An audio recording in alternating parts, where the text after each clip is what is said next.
Hello, Ranger Nation. I'm Josh Masonheimer, sitting alongside my good friend Todd Jones.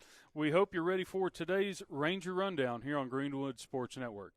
This is the final installment before we go live next week at Rooster's Backyard on August 21st, which we will be streaming from Team One Sports, which you can find on greenwoodrangers.com under the live stream. Yeah, Josh, today we will have head athletic trainer Brad Brown and student trainer Samantha Ivy. We'll sit down with the new head boys basketball coach, Dustin Fott. Varsity volleyballer Ashlyn Lang is going to grace us with an appearance. And Coach Hill is going to cover the very first scrimmage. Grab a seat because it's Ranger Rundown time.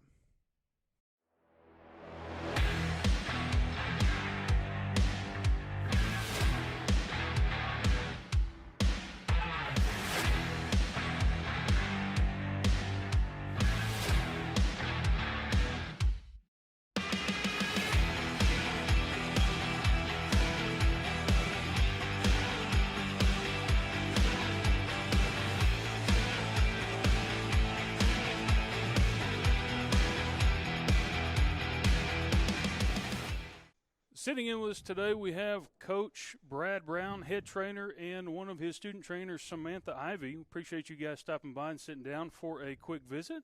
Glad to be here. All right, so Coach Brown, first question: how are you guys monitoring the summer heat during the practices?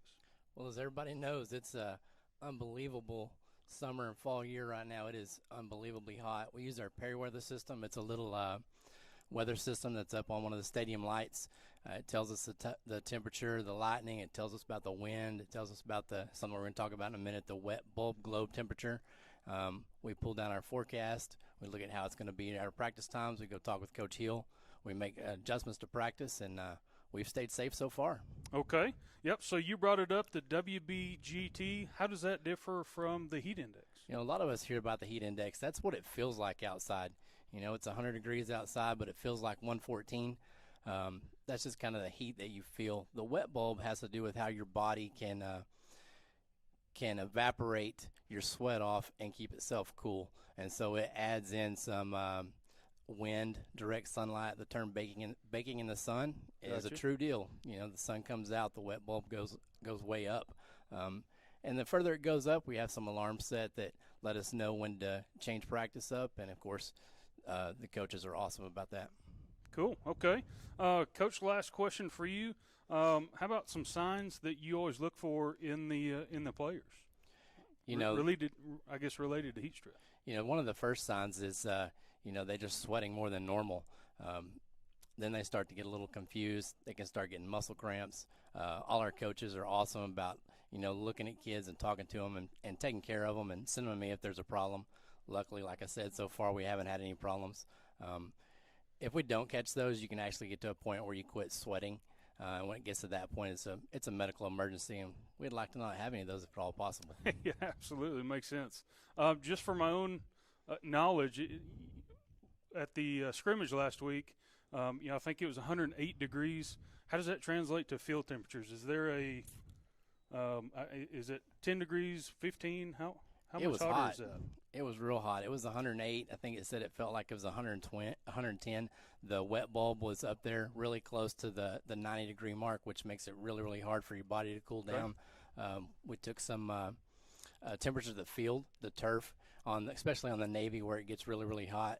It was 174.2. Oh, gosh. It was smoking out there, but we did really great, and we worked together and had a great scrimmage. That's quite a bit higher than what I would have anticipated. So, Samantha, how long have you been a trainer, and what made you get into this?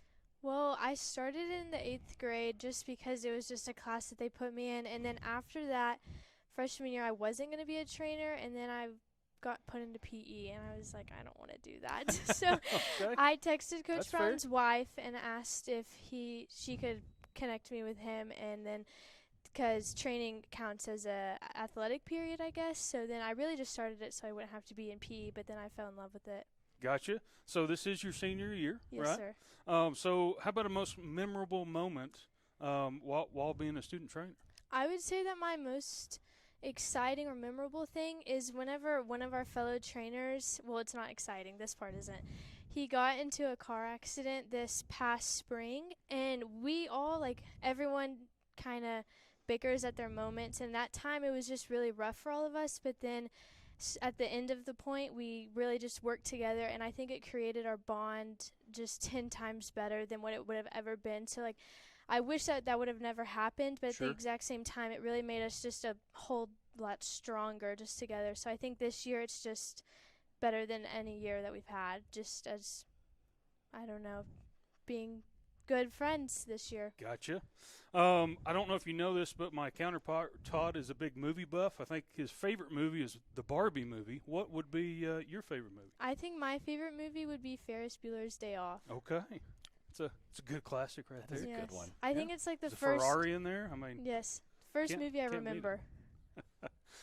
Next up on the Ranger Rundown, we've got Coach Fott talking to us a little about Ranger basketball for 2023. Guys, we appreciate it and have a good afternoon. Thank you. Thank you.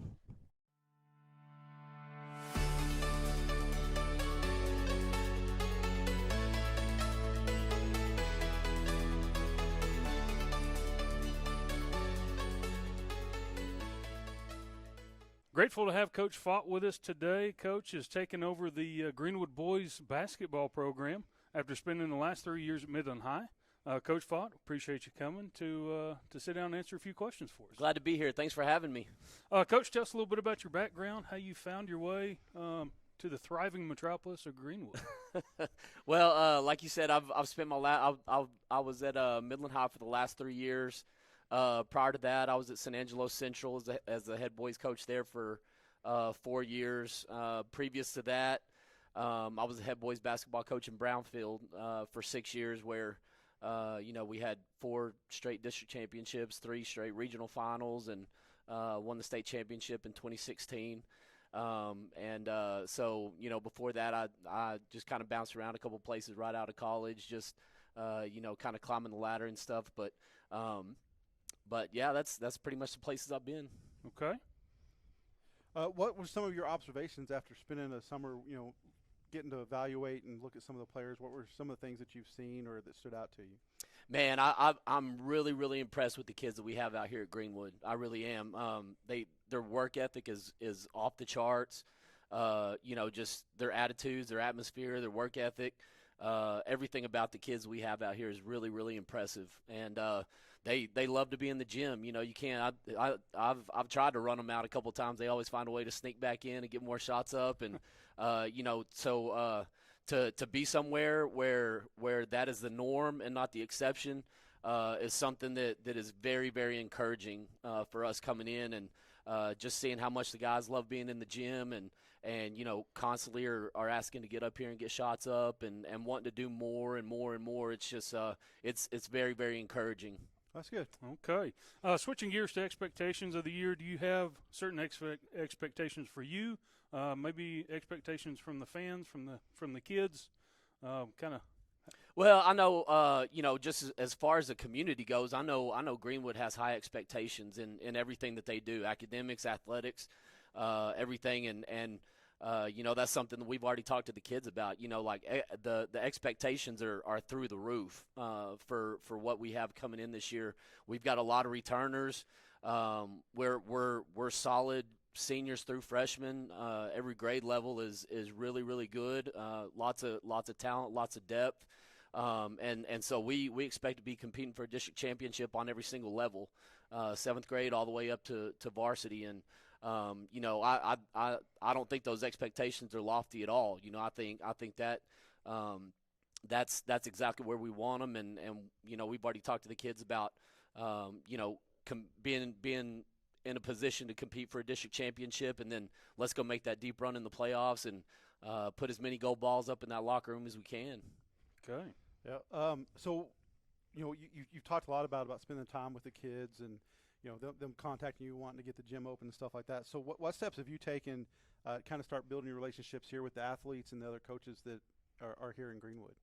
Well, just the coaching, the nature of the beast is you just kind of have to hit the ground running, and so once I got hired, Coach Hill had me come out and get to visit with the guys, before school got out. So I wasn't trying to, just trying to catch them all throughout the summer and everything. So I was grateful that I got to come out here and meet them before school got out and got to talk with them as a group. And we just kind of set those expectations from day one. We just said, hey, here's our summer schedule. We want you in the gym. We want you in the weight room as much as possible.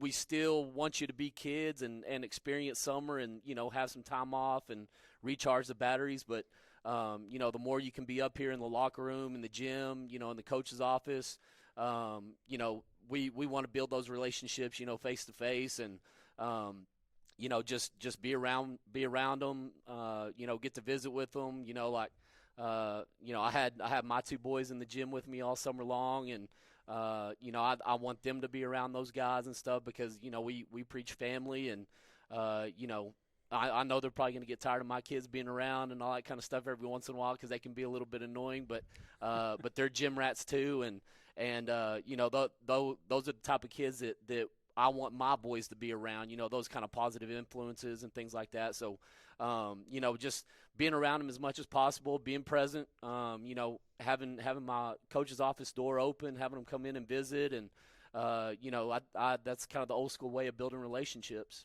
I think it might be the right way. But you mentioned you had two sons. What are their ages? So they're fourth grade and second grade. So that means you're going to have to be here for 10 years to make sure you coach them both to state Absolutely, championship, right? Absolutely. Right. Yeah, hopefully one of these days they can win some ball games for me. That's the plan right now. Yeah, just we're not saying that has to be an expectation this year, but 10 years down the road, we're working that direction. All right, absolutely, perfect. we're working that direction. Good deal. Gotcha, Coach. How do you define success for your first season here? I think we kind of touched on it earlier. I think we should be competing for a district championship. I think we ought to be right there. And then making, really the expectation is trying to make a deep playoff run. And I think we have the kids to do it. I think Coach Morris and Coach Bridges have done a phenomenal job the last few years building up the program and creating those kind of expectations. So it's my turn, I guess, to get in there and row the boat. And, I just think seeing the kids that we have and we've got a lot of weapons. We've got speed, we've got length, we've got athleticism. So we've got a lot of tools in the bag to be a good basketball team. Hopefully we can stay healthy and,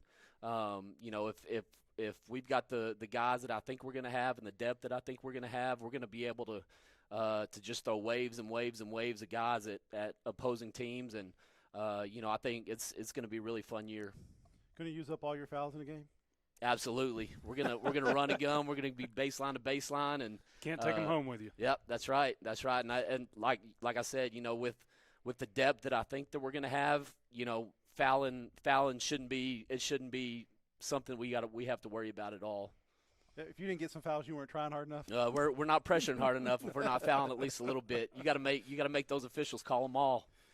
Coach Vaught, thanks for coming in, taking a little bit of time out of your day to come talk to the Greenwood community. And I know that we're all really excited to see your vision get implemented in our program and you being a part of our student athletes' lives. And I know Coach really wants you guys to come out and make sure you support his Ranger Round Ballers. Season kind of kicks off. First game start playing the 1st of November. Is that about right? Right around the 1st of November is when we get to start having scrimmages and stuff like that. So you guys make sure you come out and support Coach and what he's got going on and show him what Greenwood is all about.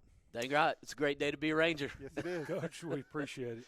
Yes, sir. Folks, don't go anywhere. We have Ashlyn Lane coming to discuss volleyball and her expectations for her senior year.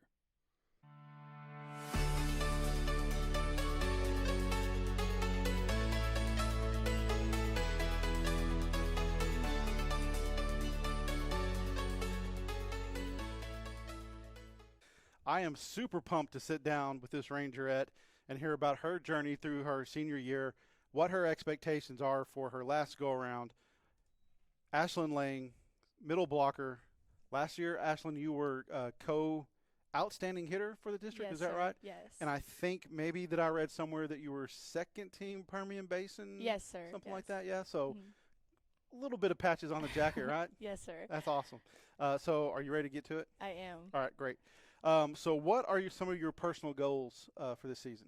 So, you mentioned last year I got outstanding hitter. I really want district MVP this year, really bad, but also just to lead the team as best as I can and keep the season going as long as I can by being the best leader.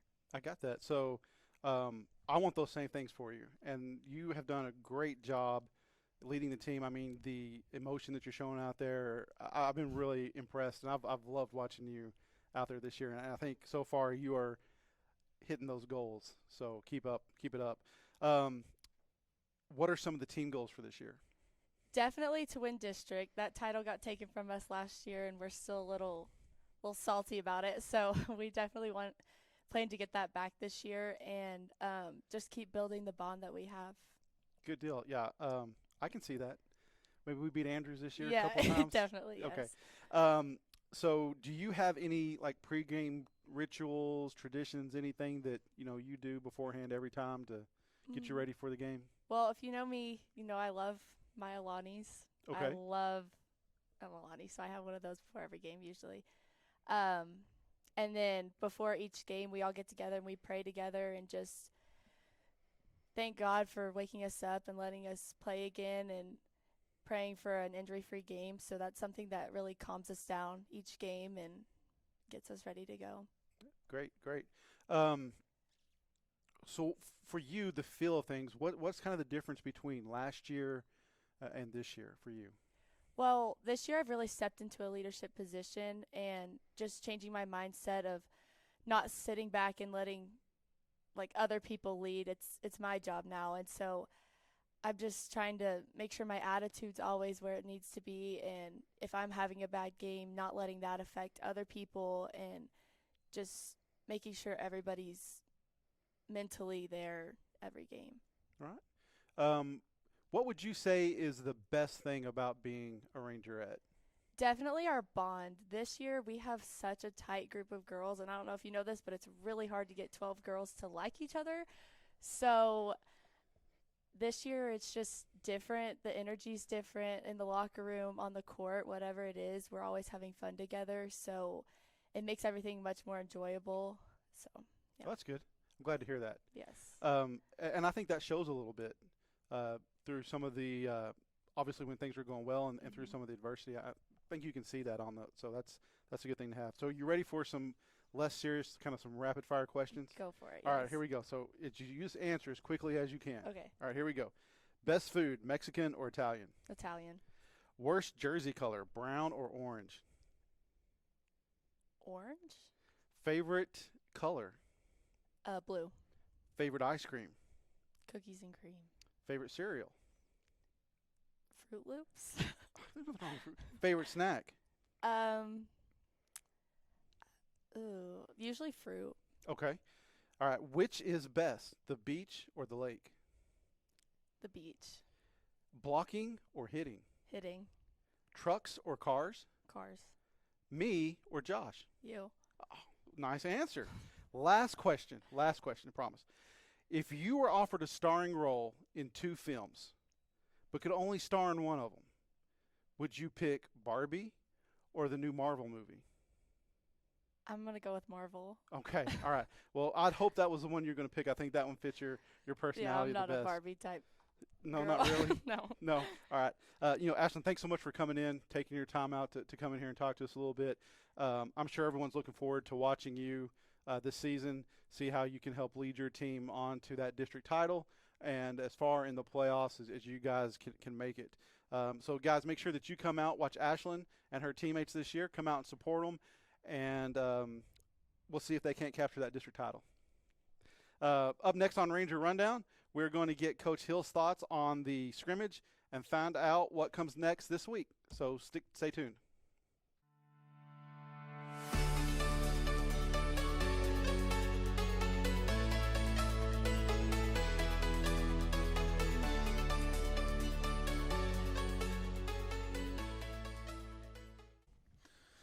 Coach, good to see you again. How are you feeling after we finally got a little bit of live action, hitting somebody from another team? I two-a-days and fall camp is fantastic, but it's always nice to welcome a real opponent into our stadium and get to change it up a little bit. So we're feeling good, feeling excited. Well, since we had that opportunity with the scrimmage last week, we're going to start off with some highlights. We'll have you talk through. Let's Todd, do it. roll the game footage. All right.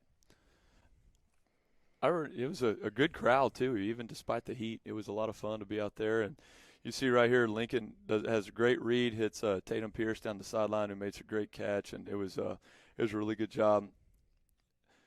Here we go. Got a nice screen pass down to the outside. We had phenomenal perimeter blocking by our outside receivers. They did a really, really good job. Another one, Lincoln sees off coverage on the outside, makes a good throw to Tatum, who scoops it off the ground and gets some yards after the catch. And then defensively, I just loved our effort. This is Tylen Booker turning the ball back to a defense that's hungry, giving great effort, getting to the football, and that's something we preach right here. You see a defensive line that's just getting after the quarterback, playing to the whistle, and that's what we're looking for. Here we go. We just loved our running game. We'll talk about that here in a little bit, but great blocking up front from Angel Carbajal and Carlos Barraza.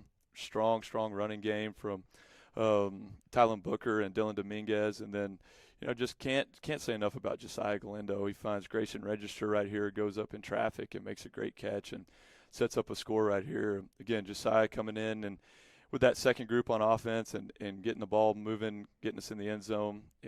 Just so lucky to have a guy like Dylan Dominguez right here taking the ball down the sideline. A good hard runner, has got great vision. And then again, our offense finding ways to get the ball to the perimeter. You talked about Grayson Register. We don't score without his block, and then Dylan Payton. I mean, he's got speed on the track, but he's got some football speed too. This is just a great job outrunning the secondary, getting into the end zone. And Tylen Booker ran the ball hard all night, but I mean, that hole is, the two of you guys could have scored with that hole. Again, guys like Chavez and Evan Oliver creating holes, and even sophomore running back right there, Nathaniel Romero did a great job running after contact, and guys like Cade Rowalt making plays. And just can't say enough about the sophomore Lincoln Madrid, finding open receivers, getting them the ball on time, tight spirals, just did a great job. In the secondary, we had opportunities to make plays, and anytime you can get some turnovers, DeMar and Mayfield right there coming down with it, getting the ball back for our offense, it was just, a great day for us in the secondary. Another Nathaniel Romero run, they got us in the end zone. He's really come on, matured a lot in the last couple of weeks, and we're excited about what he can do for us. And then again, there's Dylan Dominguez, a name you're going to be calling out a lot this fall. Sure. Great baseball player, helping us out on the football field. We're really pleased with our run game last night. Got an opportunity to put it in the red zone. He came up with a score on the first play from the 10 behind great blocking and hard running behind Dylan Dominguez. And it was just a great showing with our first time against another opponent. Cade Rowalt, a junior that we're really excited about, did a great job catching the ball for us. And, I just, really excited what we did offensively and the defense too. They showed up. We had a couple of miscues late, but they played hard. And you're looking at guys just having fun playing football, hustling to the football. And, we talked about being tougher than the other opponent, than our opponent. Evan Oliver played great on the offensive and defensive line. You could see him hustling to the ball, making a tackle there, and just was really, really proud of the effort we put forth on Friday night. Tatum Pierce does a great job on the basketball court. Came down with a big third down catch there that set up another score from Tylen Booker behind some phenomenal blocking by our offensive line. It was really, really impressive, and we're really happy with our effort on Friday night. Wasn't great, but we're really, really happy with our effort. Yep, I'll agree. I was encouraged watching it live. A couple things that really stood out to me is the defensive line and the linebackers, just kind of that herd mentality, tracking the ball, not giving up. And I can't remember how many times we counted where there were 4 or more Rangers making the tackle in on it. Oh yeah, just kind of a swarm or a herd mentality. Well, Coach Martin and our whole defensive staff really, really harp on that. Find the football, get to the football, and and that's what we want. When you're looking at clips and the last frame of the video clip, you want to see 9+ people around the football, and Sure. that's what we're looking for. And we got a lot of great effort from our defense on Friday night. Yeah, and then the second thing was being a past offensive lineman myself. Seeing 4 out of those 5 being seniors returning. The sophomore that's there looked phenomenal also. Yeah, he did. It seems like there's just one cohesive unit, and you can see by some of those highlights. I don't remember a whole lot of pressure on our quarterback, on Madrid. Even the secondary guys were doing a great job. So Yeah, Jaden Culver. Lots of positivity there. Yeah, Jaden, the sophomore you mentioned, along with 4 guys that were returning and a few juniors that stepping up in there. Just a very well coached, very well disciplined, and gave some just phenomenal effort Friday night. We're happy with that offensive line play for sure. Cool. Well, Coach, you've mentioned a bunch of players' names already, which kind of takes a little bit of the thunder out of my question that I had down here for you. So I'm going to word this a little bit differently. Yeah. So one of the things that I've heard, coming through on social media was, if you're juiceless, you're useless, right? Yeah, that's so, right. Man, that's catching on. A lot of truth there. It's funny, but there's a lot of truth there. So my question is going to be, I'm going to change it a little bit, is who brought the juice this scrimmage? Who really just made you think, wow? And so who were some of those players that kind of brought the juice this time? I mean, to be quite frank, I think the question, it would be easier to answer who didn't bring the juice. I mean, everybody was excited, and it starts up front. We mentioned the offensive line. Once those guys get ginning, they get excited, and it kind of snowballs. One good thing leads to 2, 3, 5, 10, and we're able to put some points on the board behind their effort. The younger player, like Dylan Payton, taking a screen pass down the sideline behind a great block by Grayson Register, who also made some great catches the other night. On defense, Brandon Salazar and Landon Butts were flying around. I mean, I don't think there was anyone on our sideline that didn't have a lot of energy, and that's what it takes to be successful, is being excited to be out there. Yeah. Sure. Yeah. So, Coach, moving on from the first scrimmage, we've got another one, Denver City at home. What are maybe some of your goals that you have for this next scrimmage, knowing what you know from last week? Yeah, well, I think improvement is what you want to see from week 1 to week 2. Scrimmage or game, you're always looking for that improvement. And, we did some really, really positive things Friday night, but there were, some things that need to be corrected. We had a few pre-snap penalties, some false starts that, you can't shoot yourself in the foot. We've got to get that cleaned up. There were some substitution errors, especially coming, from an offensive segment to a special teams segment that we can't have. So we're going to work on that. And then, we started off like gangbusters on defense, and then as we got later into the scrimmage, I think there was a little bit of fatigue that set in and hindered our communication a little bit. And so really going to harp on that and being, more efficient and more consistent, I think, defensively throughout the entire scrimmage, not just the first hour. So definitely have some things to work on, but happy with our effort right now and just looking to improve. Interesting. So I didn't get to make the scrimmage. It kind of broke my heart not to be able to be there to kind of see everything kick off. I was in Monaghan's watching some volleyball, which obviously is going to be a passion of mine. Absolutely, as it should be. Right. As it should be. But I did text you after seeing some of the clips. Hey, who's this guy? Oh, I'm not used to seeing that number. Yeah. For example, Dominguez was in number 5, and I said, I'm not used to seeing him outside of number 11. And so we kind of talked a little bit about some of those number changes. And I thought that'd be something kind of leading to. So, at Tech, there's a number 3 is given to the player with kind of the biggest heart. Yeah. The biggest guy who puts the invests himself the most into something like that, in honor of Luke Siegel. And so we kind of talked a little bit. So what are some of the numbers here for players that they're wearing it, and what kind of significance does that have? Yeah, absolutely. So what we did is our varsity players voted, as did our coaches, and we just really wanted to reward and make the single digits mean something. So the guys in our program that are wearing single digits were voted the toughest players on the team. And so when you see a guy wearing a single digit, that means he's been bringing it in fall camp. He brought it over the summer, and we're just really excited about the not only the leadership, but just the mentality that those guys bring to the football field. And so, and it's not necessarily in numerical order, just the single digits as a whole that they mean something. So guys like Landon Butts, Brandon Salazar, Cade Rowalt, Ethan Madrid, Eason Fierro, Dylan Dominguez, Josiah Galindo, Ty Box, Tyson Smith, all those guys are just doing a phenomenal job, and we wanted to make sure we honored those guys with a single digit. With that said, we can't put offensive linemen in single digits, and so Evan Oliver was also on that list, as was Carlos Barraza and Angel Carbajal. And so those guys, may have earned the single digit, but by the rule, we can't put them in single digit.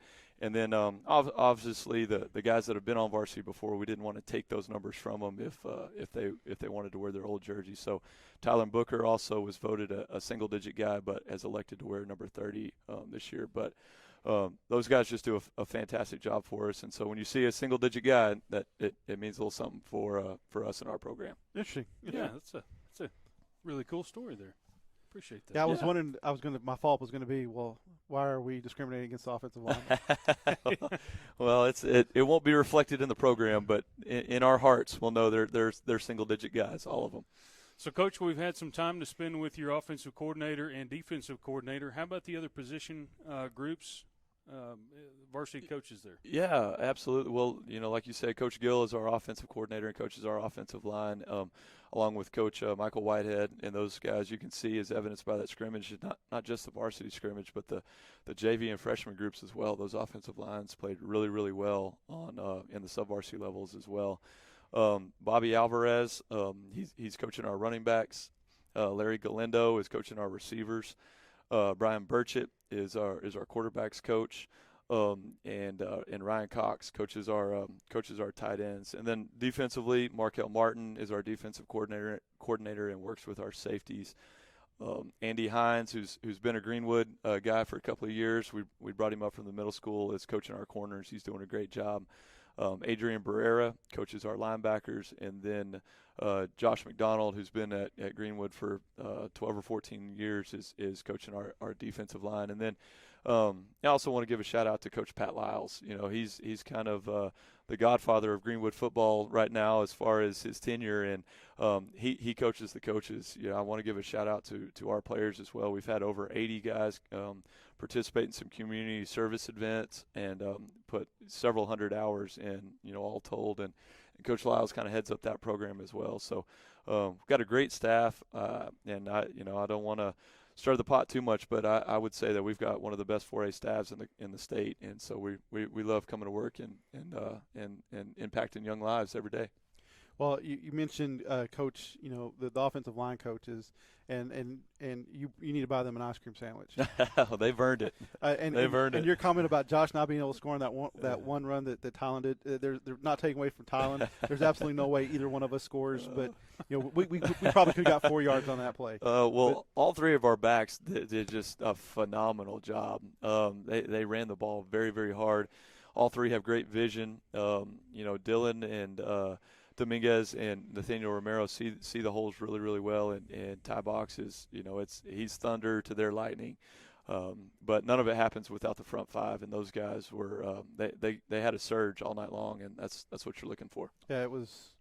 I think that's one of the things I texted you, like, wow, that's I like to see everything like that. Well, they're well coached, and so we're happy to have Coach Gill and Coach Whitehead working with those guys. So we talked a little bit through the highlights and things. One of the things that I kind of want to just kind of talk about a little bit today was, we lost a quarterback last year, been the quarterback for 3 years, and sometimes that transition can be a little messy, or you kind of got to work through that, because that is a lot of leadership loss. That's a lot of experience that you're losing there. Yeah. And it wasn't like we had a junior that played a lot behind him. So I think we know that Lincoln Madrid's kind of running with the ones and kind of showed out a little bit at the scrimmage. So I thought maybe everyone in Raider Nation would like to hear you kind of talk a little bit about the quarterback position, what you're seeing, and maybe some expectations, or and kind of how you shuffle those guys around. Well, and I've been hesitant to heap a lot of praise on Lincoln just because he is a sophomore, and you don't want to add to that the pressure cooker that is being the starting quarterback here. But I mean, he's shown that he's able to put that weight on his shoulders. I mean, he did a great job in the scrimmage. He's done a great job all summer. He's a student of the game, and he walked out there. There wasn't a whole lot of nerves, at least that he showed to the coaching staff or his teammates, and just did a great job. He put the ball on target. They were well-timed passes, and he may be a sophomore, but he doesn't play that way. He's very, very poised, and we're really excited to have him as our signal caller. With that said, Josiah Galindo came in, ran with the second team and moved the ball down the field, made some great decisions, and got the ball in the end zone for us a couple of times. And I can't say enough about Josiah as well. Just willing to play receiver, hops in on defense and plays corner for us. And then, Grayson Register and Dylan Payton took snaps for us the other night as well, and all showed the ability to do some good things. But Lincoln's going to be our guy moving forward, and we're really excited about what he brings to the table for sure. Yeah, you talked about not putting too much pressure on somebody. I was speaking to somebody this weekend who mentioned players play. Yeah. And so you can kind of see that, guys that are used to the pressure, they just don't show it. Yeah, absolutely. He's very cool, from the shoulders up, and he can handle that pressure and can kind of direct traffic out there, get guys lined up and jump in some tempo stuff when we need him. And he's extremely poised for his grade level for sure. Good stuff. Coach, we certainly appreciate your time once again. And as we transition into the season, just a reminder, if you haven't received your season tickets, I believe there's still a little bit of time, guaranteed to be an exciting year if there's any indication of what we saw in the scrimmage. Tune in live August 21st. That's going to be our first live show with Coach Hill, and I believe we've got a couple extra guests scheduled, and that's going to be at Rooster's Backyard. Yeah, if you've missed prior episodes, you can pick that up on YouTube by searching Greenwood Sports Network. And if you want to get up-to-date information on the school and the athletic program, you can find that on the platforms that are listed here on the screen. And so for Josh, Coach Thomas, and myself, thanks for watching Ranger Rundown, and we will see you next time on Greenwood Sports Network.